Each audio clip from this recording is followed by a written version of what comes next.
Late R denote the set of real numbers. एक function F defined है, वो R to R जा रहा है, real number to real number जा रहा है। और एफ एक्स हमेशा पॉजिटिव है for all the X belongs to R. ये बताया गया है क्वेश्चन में कि F X is always positive. और ये एक फंक्शनल इक्वेशन को सेटिस्फाई कर रहा है, which is F of X plus Y is equal to F X into F Y. तो ये स्टैंडर्ड रिजल्ट है कि कोई भी फंक्शन जो इस फंक्शनल इक्वेशन को सेटिस्फाई करेगा, या तो वो ऑब्वियसली जीरो हो जाएगा, या फिर वो एक्सपोनेंशियल फंक्शन हो जाएगा। क्योंकि इसको पॉजिटिव रखना है तो हम लोग exponential function A raise to X लेंगे। इसको डेराइव कर सकते हैं हम लोग, लास्ट में कर लेंगे। फिलहाल हम लोग ए रेस टू एक्स लेके चल रहे हैं, जो स्टैंडर्ड रिजल्ट है इस फंक्शनल इक्वेशन के लिए। तो एफ एक्स अगर ए रेस टू एक्स है, और हमें बताया जा रहा है कि A1 A2 so on till A50, ये सब नंबर्स किस में है, AP में है। तो लेट्स कॉल इनका common difference is D। Difference of any two term is D। अब ये बोला जा रहा है कि f of A31 is equal to 64 times f of A25। तो f of A31 क्या लिखेंगे आप, F X is A raise to X, तो f of A31 is A raise to A31 is equal to 64 times A raise to A25। तो जैसे ही आप इधर लाके डिवाइड करेंगे, तो ये हो जाएगा a raise to A35 divided by a raise to A25 is equal to 64। Now you will be using the laws of exponent, a raise to m by a raise to n। ये क्या हो जाएगा आपका, a raise to A31 minus A25 is equal to 64। अब clearly 31st term minus 25th term of AP 6D हो जाएगा। आप चाहे तो इसको A+30D और इसको A+24D लिख सकते हैं। तो बेसिकली ये A रेस टू 6D हो जाएगा। और इधर 64 है, विच इज 2 रेस टू 6। तो आप A रेस टू 6D को ऐसा भी लिख सकते हैं, A raise to D whole raise to 6, and that is equal to 2 raise to 6। मतलब A रेस टू D की वैल्यू आपके पास 2 हो गई। तो एक इन्फॉर्मेशन ये मिल गया। अब दूसरा ये है कि sigma I varies 1 to 50 f of AI।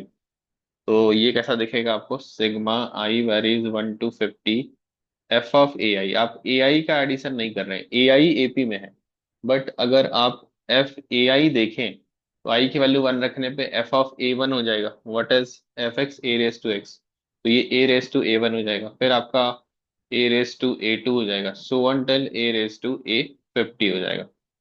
तो ये किस तरह के प्रोग्रेशन में, ये जीपी में है, क्योंकि जैसे आप इन दोनों को डिवाइड करेंगे, तो इसका एक कॉमन रेशियो होगा a raise to A2 minus A1 which is A raise to D.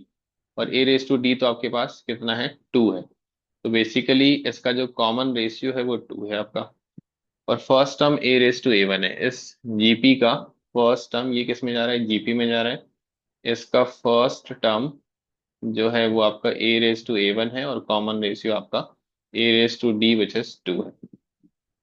Next information क्या है आपका, यही इसकी वैल्यू जो है वो गिवन है कुछ तो भी। Sigma I varies 1 to 50 f of AI is 3 into 2 raised to 25 + 1। तो इसको लिख लिया जाए। ये गिवन है आपके पास, sigma I varies 1 to 50 f of AI, ये है 3 into 2 raised to 25 + 1। Let simplify this. ये आपका किस में जा रहा है, जीपी में, फर्स्ट 50 टर्म्स ऑफ जीपी। तो ए मीन्स फर्स्ट टर्म क्या है आपके पास, ए रेस टू A1। तो first term into 1 minus common ratio, या फिर आप कॉमन रेशियो -1 भी कर सकते हैं, क्योंकि कॉमन रेशियो 2 आया है। तो 2 raise to n, n is number of terms, जो कि अभी आपका 50 है, 1 से लेके 50 तक आप ऐड कर रहे हैं। -1 डिवाइड बाई R-1।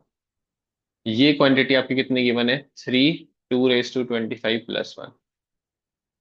आप क्या कर सकते हैं, इसको A² - B² पे स्प्लिट कर सकते हैं by considering 2 raise to 50 as 2 raise to 25 का होल स्क्वायर। तो ये हो जाएगा 2 raise to 25 -1, 2 raise to 25 + 1 is equal to 3 into 2 raise to 25 + 1। तो ये क्वांटिटी ऑब्वियसली पॉजिटिव है, आप कैंसिल कर सकते हैं। यहाँ से आपको A रेस टू A1 की वैल्यू आ रही है 3 डिवाइड बाई 2 रेस टू 25 - 1। इसको हम लोग आगे यूज करेंगे इफ रिक्वायर्ड। फिर आपसे पूछा जा रहा है सिग्मा FAI वेरी 6 to 30। मतलब समेसन अभी भी FAI का ही है, लेकिन अभी आई की जो इनिशियल लिमिट है वो 6 से स्टार्ट होके फाइनल लिमिट 30 तक जा रही है। ठीक है, तो इसमें आपका फर्स्ट टर्म क्या हो जाएगा? First term will be A raise to A6। Common ratio अभी भी वही है, क्योंकि टर्म्स तो वैसे ही है ना, A6 A7 ऐसे करके, तो common ratio is still 2 raise to number of terms. अभी नंबर ऑफ टर्म्स कितना है? 6 से 30 जा रहे हैं, 6 भी आपका इंक्लूडेड है, 30 भी इंक्लूडेड है। तो उस केस में आप डिफरेंस करके 1 ऐड कर देते हैं, तो 25 टर्म्स आर देयर। तो R⁻n−1/R−1। A⁻A6 को आप क्या लिख सकते होंगे? आप लिख सकते होंगे A⁻A1 + 5D। और ये वाला पार्ट आपका रहेगा 2⁻25−1। नीचे तो 1 ही है, इसको आप स्किप कर सकते हैं। अब इसको आप दो पार्ट में ब्रेक कर लीजिए। A⁻m+n क्या होता है? A⁻m which is A⁻A1 into A⁻n which is A⁻5D into 2⁻25−1। तो A⁻A1 की वैल्यू इतनी है, इसको आप सब्स्टिट्यूट कर दीजिए। 3/2⁻25−1। Then A⁻5D will be equal to A⁻D होल⁻5। A⁻D की वैल्यू है हमारे पास, आई थिंक, यस, A⁻D की वैल्यू 2 है आपके पास। तो let's put the value of A⁻D as 2। तो आंसर क्या आ रहा है? 3 इंटू, आई थिंक ये वाला टर्म हम लोग मिस कर रहे हैं, ये भी टर्म आपको लिखना पड़ेगा। 2⁻25−1, इससे ये दोनों टर्म्स कैंसिल हो जाएंगे, and you will get the answer as 3 into 2⁻5 which is 32। तो 96 इसका आंसर होना चाहिए। 96 should be the answer for this question.